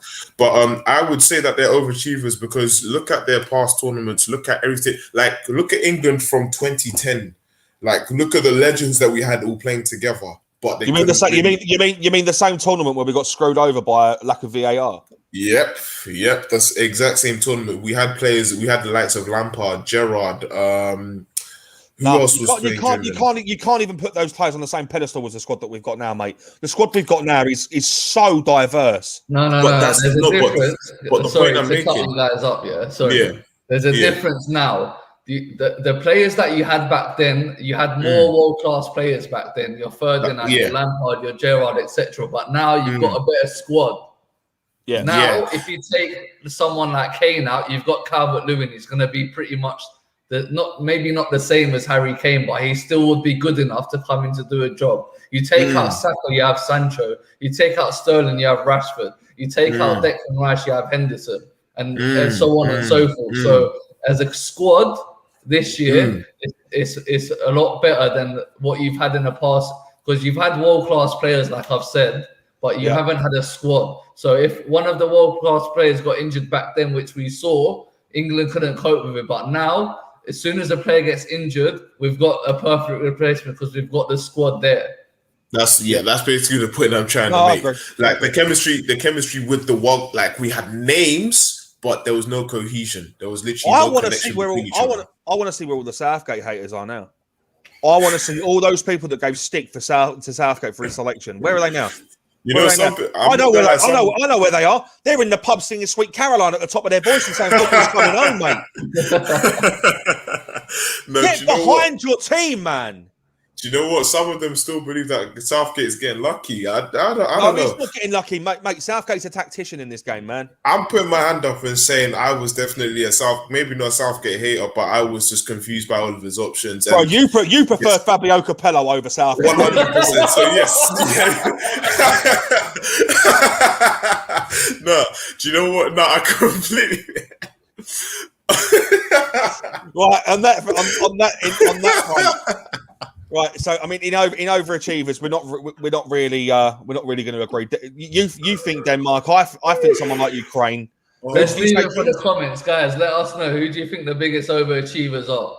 Yeah, on that note, we're going to go for a short break. You can get in touch with us by calling us on 07852 473 473. We are live on Facebook, Twitch, Instagram, and Facebook, Twitch, Instagram, and YouTube. If you've got any comments, leave them down below, and we'll pull your comments up and talk about them live on screen. You're watching the final whistle here on Relaks Radio. We'll be back after this short break. Good afternoon. One of the easiest ways to increase your net worth is to ensure that you have higher cash flows. And one of the easiest ways to do that is to not buy things on hire purchase, not buy things over months and months because you can't afford them now, but you want it. It's kind of that delayed gratification. Rather than buy that couch, that car, that stereo, that computer, whatever item, and pay it off over 12, 24, 36 months at an interest rate, rather invest that money, make do with what you've got, and then after 12, 24, 36 months, take the money that you've now invested and buy that good. An asset could be anything that appreciates or reduces a tax bill. So it could still be a liability, but it reduces their tax bill. And I'm not going to go into the technicalities because that's out of our remit here. However, for our use or our purpose, what we are talking for the listeners here is I would put this definition of an asset forward. An asset is anything that increases your income. Anything. Now, there's a lot of conversation around who pays more taxes, if it is the rich or if it is the poor, right? When you are basically going out and during a day, if you go to a restaurant, you have to pay taxes there. If you buy a car, you have to pay taxes there. So why is it even a conversation that, the rich pay less taxes or the poor pay more taxes? Why is it a conversation like that? Because it's true, the rich generally pay less tax. A rich person walks into a Tesco's or a Sainsbury's, they're not going to get a different bill than another person, right? They're still going to pay the same VAT on those goods. They're still going to pay the same thing. So that's all the same. However, the differences come in if you can pay yourself from your own company, you can structure it in a way that you pay less income tax through paying a bit of salary, paying dividends and so forth, and then also deferring income. Also, your pension payments or contributions can be different. So that increases your tax sort of gap, if that, if you want to use it that way. Where a PAYE person just gets paid salary and bonus. And now those are the most highly taxed sources of income in the UK, definitely, in the UK.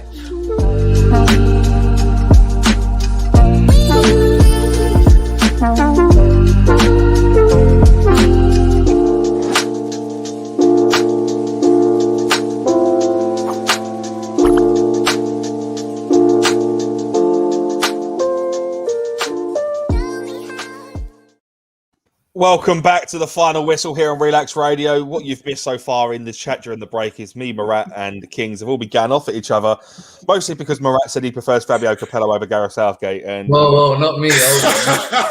Not me. Nah. Right, so far what we've spoken about the potential of England bringing it home for the first time in 55 years.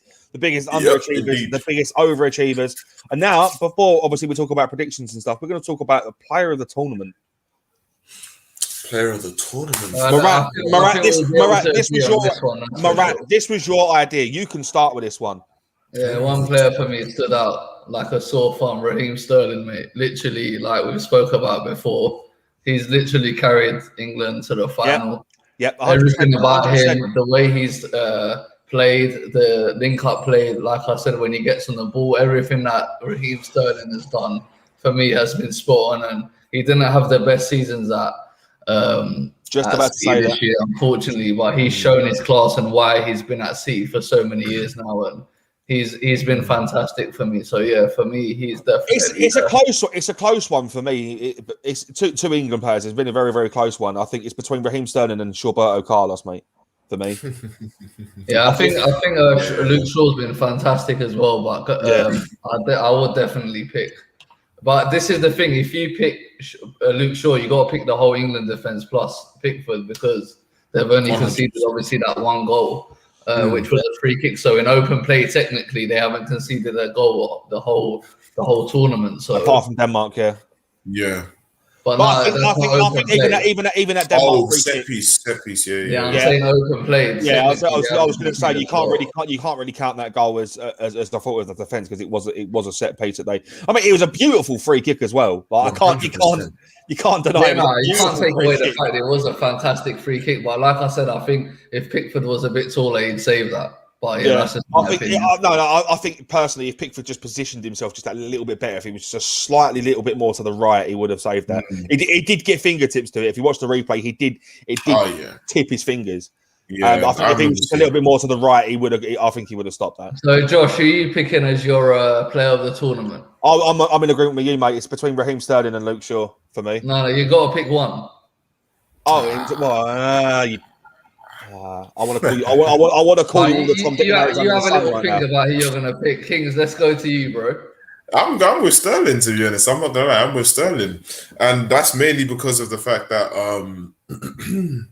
No, I was the one that made the comment. I said, "What's it? He's pretty much the one that carried England on his shoulders, literally, and pushed the whole team forward." And he was also, sorry, if it wasn't him, being able to help assist Kane and being able to get his motion back into scoring. Because Grealish definitely started it off with the assist. After that, Sterling was just making sure that he's getting Kane into some open spots whilst making cuts to make himself open too. That's exactly what you want from a forward. You know what? I'm going to say Luke Shaw. I think for me, reason for that being is obviously like Raheem Sterling. Yeah, he's made a massive impact to that England squad. He's not had a good season at Man City, and he's performed well at England. Performed well at the Euros this year. However, he only really offers something up front in attack. I don't really think he made an impact in the defence. Luke Shaw, however, has made an impact in every position possible. Like he can play.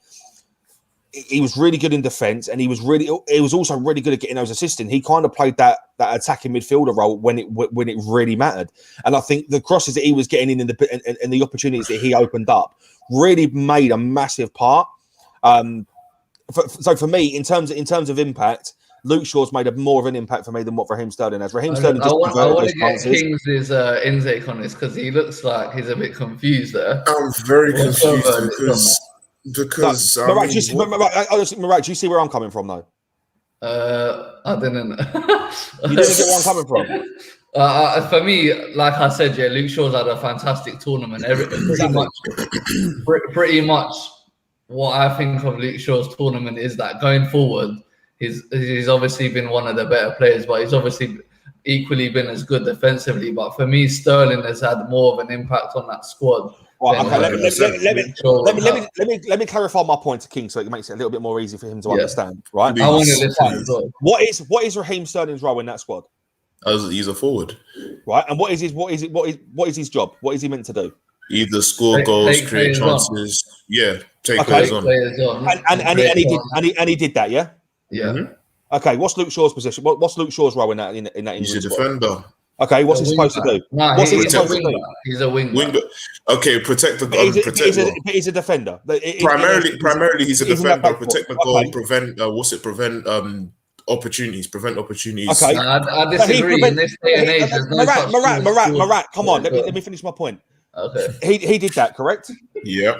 But did he also not get up into the top half of the field and make chances happen? 100%, and that's also his role. That's also his role as a wing. That's also his role as a fullback as well. You will get fullbacks that will overlap to make chances for forwards as an extra attacking option. I understand that point. My thing is the fact that you said I understand why you picked Shaw, but you also said you wouldn't pick Sterling because he fulfilled his role on the attacking end, but his defensive end. It's close.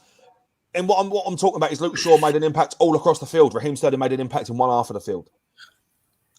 But that's what you expect because that's Luke Shaw's job though as a winger. Yeah, you're going to have to be effective in both ends of the pitch. Okay. So then, primarily, yes, he is a defender, but as a wing back, you'd also expect him to at least come up, make a couple balls, and come back. He's meant to move forward and back. But in that case, Harry Kane is primarily a striker. He shouldn't be playing a midfield role. However, we have seen him play that midfield role in the England in times of matches where he's tried to assist goals. That's not his job. His job is to score.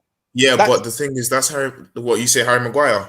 No, Harry Kane. Harry Maguire. I'll touch on what your point is. Yeah, I get what you're saying, Josh, but that's the player Harry Kane's turning into now, especially under Mourinho, where as much as he was scoring goals for Tottenham last year, he was also assisting a lot as well. And I think the Harry Kane and Son partnership has got more assists in terms of football. This is the thing with Harry Kane now. We've seen a change in his game where instead of he's always in the box, sometimes you might see him on the edge to pick up the ball, to give the balls into Saka or Sterling. But what my point is that Sterling is a winger. Like he's only going to be in that sort of part of the field as more effective than anyone else. Like his job is to take players on and create chances. For me, Luke Shaw has had a fantastic tournament. Don't get me wrong, and I bigged him up. It's close so many times. I think it's times that in the previous shows, I've always bigged him up. But for me, as someone that's going to be effective and drive the team forward. And what he's done on that pitch has got to be Raheem Sterling for me. Yeah, I mean, it's a close one, isn't it? It's a close one between Shaw and Raheem Sterling in terms of performances. I think definitely. I'm going to ask you a question, yeah? Outside the England team, obviously, we're sort of being biased a little bit. But if it wasn't, if you had to pick one player of the tournament outside of England, who would it be? Outside of England? Yeah. Probably Kasper Schmeichel for me. And there's a reason for that. Obviously, like he's played a massive part in that Denmark goal, and he's taken that Denmark squad. Obviously, after what happened to them in the groups, and he's really helped them out. I think, in just in terms of keeping the morale high, he comes from a family where he knows what it's like to win. He's just won the FA Cup with Leicester. He's won the league with Leicester. He's performed really well with Leicester, and he's taken that experience into that Denmark squad and really helped them out in a sense that they got really far in this tournament, especially with after losing Eriksen as well. Personally, I think if it wasn't going to be Kasper Schmeichel, it would have been Eriksen, because I think Eriksen would have played really well this tournament, and he really would have put him on a pedestal. But he really plays well with Denmark as well. Always plays well. And I think in terms of what he's brought to the tournament, for me, it has to be Kasper Schmeichel, because I think he's chilled that Denmark squad out after what happened, and he's really helped them push. I think, and I think as someone of his forte and someone of his position, that's what he's meant to do. His dad, he's undeniably one of the greatest goalkeepers to ever grace the planet. That is true. True. He knows what it's like to win, and I think that's what he brings to that team. He's got that winning drive, and I think that's what really helps him. So yeah, for me, it's got to be Kasper Schmeichel. King, who would be your player of the tournament, bro? This is a good question, and this thing is. Let's be honest, like the players that we've suggested undeniably are the players of the tournament. But I'd be interested to see like who we would pick if it wasn't for England's squad. If it wasn't England, I would say, oh damn, this is tough. I've got a name that I want to put out there. Go on. Who've you got? Because I can't think. For me, before he got injured, and he's a vital part to Italy's squad, is Spinazzola. He was unbelievable. Like every single time he run down that wing, he was fantastic. And it's similar to the Shaw situation, but I think for me, I'll definitely pick Chiesa over him, because obviously going forward, you'd be a lot more effective, especially like when you're scoring goals. And he got that important goal against Austria as well. We can't forget the goal he got against Austria.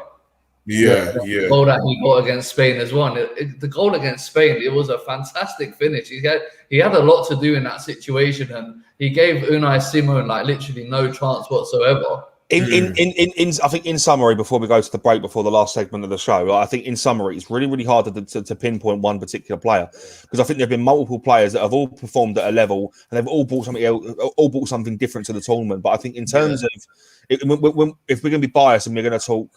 And we're going to talk the players. I'm going to have to bite my tongue here, and I'm going to have to agree that Raheem Sterling is the player of the tournament so far. Obviously, I'd love to say Luke Shaw, but obviously I'm outnumbered here. Like Raheem Sterling, in terms of a collective, the final whistle show. The final whistle player of the tournament goes to Raheem Sterling. But I'll be honest with you, you know what a turning point for me with Sterling was when he scored against Croatia. Because let's be honest, going into the Croatia game, he was very nervous to see what was going to happen. Yeah. Was England going to turn up? Like, what sort of tournament are we going to have? And for Raheem Sterling to get that goal, the confidence that it must have given that guy was crazy. Because, like I said, he didn't have the best of seasons at City this year. He was in and out of the team a lot. So that goal against Croatia gave him that confidence, I think, to push him on to getting all these goals and all these like goal contributions that he's had for this tournament. So, yeah, man. There we go. Cool. Right. So we're going to take a short break. It'll be the last break of the show. If you want to get in touch with us, you can do so by calling 07852 473 473. We are live on Twitch, Twitter, Instagram, and Facebook. Leave your comments down below, and we shall talk about them when we come back from this break. You're listening to the final whistle here on Relaks Radio. We'll see you after this short break. Good afternoon. and climb Mount Everest. That is one of that's in my bucket list. You're laughing, but that is the facts right there. I'd love to do that. That is something I'm looking forward to do, hopefully.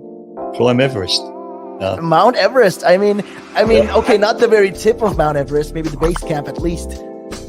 They're talking about mental health. Well, if you went out and got some exercise in the fresh air, that will improve your mental health. It will make you feel better. That's true. That is true. I wholeheartedly agree. But then for some people, it's how do you find the motivation to, especially when it comes to riding a bicycle, to do it again and again and again and again? It's a cycle that you have to be used to. How do you do it? What makes you wake up in the morning and decide, hey, I'm going to pick my bike up today. I'm going to cycle. What makes you want to do that? What makes me want to do that? Yeah. What do you like? What could you give listeners, like people listening in right now? What kind of tip could you give them? Well, the first tip I would give them, if you haven't tried it before, try it. It can open up new horizons. It will make you fitter. It will definitely make you fitter. Cycling is one of the best forms of aerobic exercise you can do. It sounds like, I mean, if you think about it, yeah, it sounds like great fun. Because what essentially you're trying to say is also at the same time, when you, if you look at it from this perspective, with regards to mental health, especially when you look at it with mental health, this is another way to fight it. I feel like you go outside, you meet more people, you interact with, socially, you will interact with more people, and you're keeping fit, you're making connections, you're breathing in the good and exhaling the bad. I feel like that's a great thing right there. Absolutely. Yeah, you got a better way with words than I have, I'll tell you. But you're quite right. What you say there. You're quite right. I mean, I've been doing this for quite some time. I mean, hey, you'll get the hang of it. I've been doing it for about 10 minutes now, so yeah. That I can never really understand people staying in one room the whole day when you can have the world to see. I am a traveler. I travel. I love traveling. Traveling is just one of the things I do. And yeah, on top of my bucket list was, to one time, hopefully when I get there, go to Nepal and climb Mount Everest. That is one of that's in my bucket list. You're laughing, but that is the facts right there. I'd love to do that. That is something I'm looking forward to do, hopefully. Climb Everest. Mount Everest. I mean, okay, not the very tip of Mount Everest, maybe the base camp at least. Base camp, yeah. At least. Would you be able to cycle there? Oh.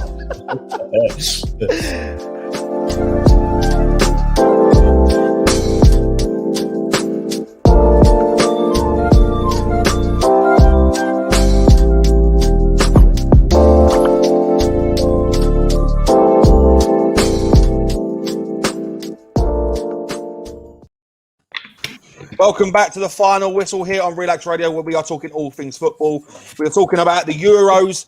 The Euros coming to an end tomorrow with the final between Italy and England at Wembley Stadium. 8 p.m. kickoff, which I believe is live on ITV. So far, we've just before the break, we discussed the player of the tournament. I believe we've got a comment. So if, Jamie, you just want to put it up. Last question. If England win the final, should Gareth Southgate be automatically eligible for an upgrade from an OBE to KB? Yes. 100%. Knight of the British Empire, 100%. It needs to be knighted by the British Empire, 100%. That's for me. Go on. No. Murat? If he wins the World Cup as well, then I'd say yeah. But no, I think in terms of services to football, mate, it needs to be bought. It needs to be knighted. It needs to have an MBE or an OBE. Reason for that being is obviously like if we're going to give the likes of Rashford or Raheem Sterling knighthoods for their impact in community issues, then in terms of for the first time in 55 years, man, we are thoroughly believe that England's going to bring it home. If we win Euros, he needs to be knighted for his services to football. I think that that's how it has to lay down. That's the end of the discussion there. I think that's my opinion. You've had your opinion. You don't think he should. I think he should. But there we go. Right. Okay. So we're going to talk about the young player of the tournament. Obviously, I didn't really want to mention anything because I'm going to make a massive idiot of myself. But I've got an opinion and I've got an option. Bukayo Saka for me. Well. Well. You want to go first, Murat? For me, even as an Arsenal fan, I don't think he's done enough. Oh, he made a Are you sure? 19 years. For me, there's been a better player. 19 years old, 8 appearances, 1 goal. For me, there's been a better player. Oh, who is it? I agree. It's my heart to say it because you know how much I love Bukayo, but for me, it's got to be Pedri. I agree. Pedri has been unbelievable in this tournament. Yep. I unbelievable. completely agree. You read my But mind. don't get me wrong, Saka's not far behind him, but for me, it's got to be Pedri. The thing is, this is the thing. Where do you draw the line? What kind of criteria are we looking for young player? Because there are so many young players in this tournament. But what's the criteria? They've got to be under 21. Under 21, right? Okay. Yeah, under 21. For me, with Pedri, the way he dictates and controls that midfield for Spain at such a young age is unbelievable. Like, obviously, he's got Busquets next to him. And Koke, like with Busquets, we know he's been one of the best DMs over the last however many years. So to have someone like that behind you to control the midfield and give you the ball, I think was giving massive confidence. And you can see the quality that kid has on the ball. Like, he's so young still, and he's got so much to learn. And as I said before, he's going to become such a special player for Spain. And I think going forward, they have to build that midfield around him. Yeah, no, I agree. No, I'm personally, I think Saka, because like it's don't get me wrong. Saka's had a fantastic tournament. Like, for me, it doesn't surprise me that Saka's been played this well in this tournament. Like, I've said it before on previous shows, the maturity that Saka has brought to the Arsenal team and the amount of that he's learned over the last 2 years at Arsenal. Like, it doesn't surprise me that he's come into that team and he's made a difference, and he has.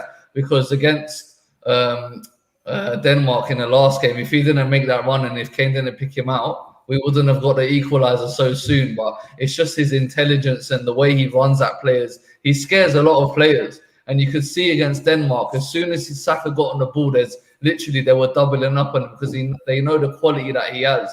And to sort of like scare opponents like that, especially when it comes to this level, like he's been fantastic. Indeed. Yeah. Do you know what I'd like to quickly point out? I also agree with you when you say Pedri, and the reason why I say Pedri is the fact that one thing I've noticed about him being the age that he is, and he's capable of doing emulating such. He's 18. Look at that, and he's capable of emulating signs of Andres Iniesta. For me, I say he reminds me more of Andres Iniesta, not yet Xavi. And the reason why I say that is the fact that the way he's capable of just being able to dictate the tempo of just that middle, that literally just the whole midfield. He dictates the tempo, even though majority of his passes are just, short passes, boom, boom. But the passes, some of the very, very intelligent passes that he makes, being able to thread the needle between the defense and getting it straight to the top for the forward to go and just easily finish. Like, you don't expect that kind of class from someone that age. You expect that from someone that's, had a bit more time to mature in big leagues like La Liga or the BPL. For example, because you'll see players at maybe around the age of 24 being able to put forward balls like that. Do you know what I mean? Like, they've had time to be able to perfect their craft. He is so young and he's capable of doing that. Not to mention, he also keeps the ball close to him. He's able to just pinpoint those really good passes and see the field well. Like, his vision is beyond the comparison of majority of midfielders or even players in his same age. So that's the reason why I also feel like he is the young player of the tournament. Saka, one reason why I put Saka so close behind Pedri is because of the fact that the kid is 19 and he is playing with so much he plays with not even a doubt, not even a shred of fear. The kid literally just plays confident. He's confident, isn't he? Yeah. The question I have is obviously Pedri. We know that he's a future world-class player.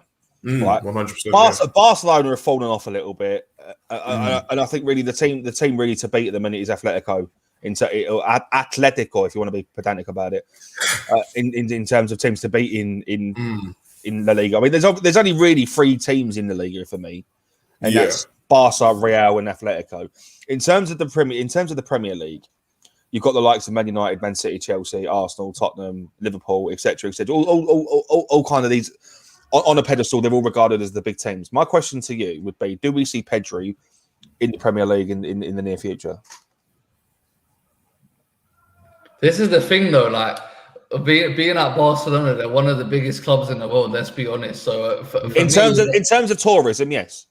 In terms of tourism, yes. But I think in terms of performances over recent years, they're not. Yeah, they have dropped off massively, but that's because like players like they had Xavi, Iniesta, Carlos Puyol, like Gerard Piqué for so many years, and I think the same thing's happening with Real Madrid, where they're losing players like Ronaldo. They're losing players like Cruz, Modric, Ramos as well, who's been a vital part of that squad.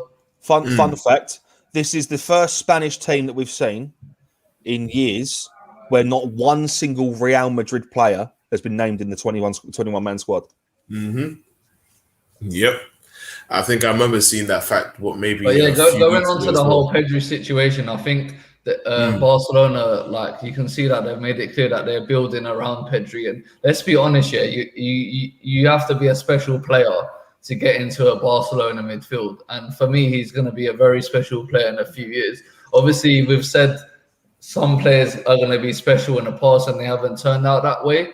Obviously, depending on how many games he's obviously starting and how he's developing and what Barca do to bring around him is going to be vital as well. So it's going to be an interesting few years ahead. But in terms of how he's played in this tournament, he's been fantastic for me. Let me reword that. Obviously, going based on his performances for Barcelona and his performances this tournament where he's performed out of his skin. In the near future, say in the next 2 or 3 years, do we see Pedri make an appearance in the Premier League for the likes of Man City? Depends. Who undeniably will pay the money out for him? I think it depends on who Barcelona bring in because them and Real Madrid are a rebuilding stage at the moment. So depending on who they both bring in, I think it's going to be vital for Pedri. But like I said, let's be honest, like the pedigree that Barcelona and Real Madrid have, they're not going to bring in useless players or they're not going to bring in a low caliber of players. So I do see Pedri staying there for a few more years just to develop as a player. There we go. I mean, Barcelona did bring in Braithwaite. Bit of an off topic on obviously with this discussion, but I think it was a discussion that I felt we needed to have just quickly. So in terms of young player, it's either between Saka or Pedri. Yeah, obviously I'm outnumbered, so we'll have to say the final whistle young player of the tournament goes to Pedri. Yes, indeed. So we're coming towards the end of the show, so just quickly before we finish off, I just want to get your predictions for tomorrow. Obviously, for me, I'm going to be biased. I'm going to say England 2-1. I said the same thing yesterday. I believe 2-1 as well, and I feel like I'm going to put down Sterling to score. The only reason I say that is because obviously we're favourites to win. Italy are 1-1, which means if you put £1 on them to win, you have to get £1 back. England are 4-5, so you have to put £5 on to get £4 back. So in terms of that's how the odds work. So England are odds-on favourites to win. Yeah. I just think in terms of football, they play two different styles of football. Italy play defensive but can attack. We play attack. If we play the same way we did against Denmark, I could genuinely see us beating Italy in football coming home. I disagree in terms of you saying that we play attack. I feel like we do play attacking, but most of the time we're a bit more resolute and we're a bit more compact and we're very organised. And I think that's going to be very important against Italy because they have the quality going forward for sure. And I think Italy's like main sort of attacking sources are going to come from their wing backs because they obviously play with 3 at the back. So I think their main sort of so their wing backs or full backs, whatever you want to call them, is going to be very pivotal in how Italy attack. Cool. Yeah. There we go. So that's why I was saying maybe going to a 3 at the back might be a bit more suitable, but I think the way we played in the last game. I think the way we played in the last game, and obviously Trippier not really featuring as much as we thought he would. I think maybe going with a back 4 would be a lot more beneficial for us. Yeah. Okay. So in terms of predictions, what do you think the score is going to be? I got the last one right. Hopefully, I can get this one as well. Mystic Murat. Everyone take note. Anyone that's watching, take note. Go to your bookies after Murat gives his prediction. I'm going to say England's going to win in extra time. Win in extra time, yeah? Yeah, I think it's going to be 1-1. I'm going to go with Harry Kane to score. I'll put Sterling to score for that one. I think we're going to win it in extra time. So football's coming home. Yeah, it is. Wicked. There we go. So we will find out. We will find out. We will find out tomorrow. We will find out tomorrow evening, 8:00 ITV, I think, for the kickoff. Italy versus England at Wembley Stadium. The European Cup, the European Trophy or European whatever it's called, European Championship 2020 will conclude tomorrow night. Hopefully, England bring it home. As for now, that is all the time we've got. That's all we've got time for here on the Final Whistle here on Relaks Radio. Thank you for everyone that's tuning in. Make sure you tune in again next Saturday, 11 a.m., where we will just be discussing the final, and then we'll be going forward the Premier League and every other league in the world and transfers, because I think that's the biggest thing to talk about, right? It's the biggest thing to talk about after the Euros. So I've been Josh. I've been joined by Kingz and Murat. Thank you very, very much for watching, and we will see you next Saturday, 11 a.m. here on Relaks Radio. Take it easy. Have a good afternoon. It's coming home. It's coming home.